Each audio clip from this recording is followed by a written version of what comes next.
नमस्कार मित्रांनो.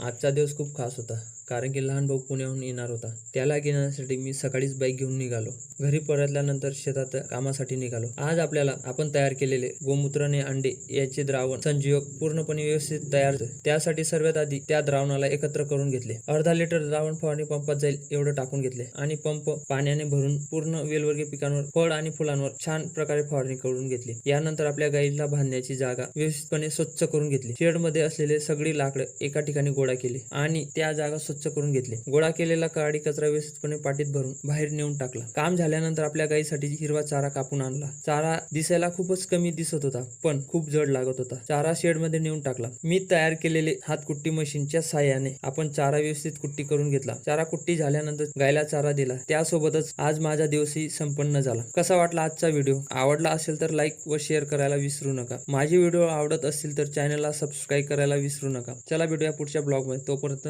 जय महाकाल, जय श्रीराम.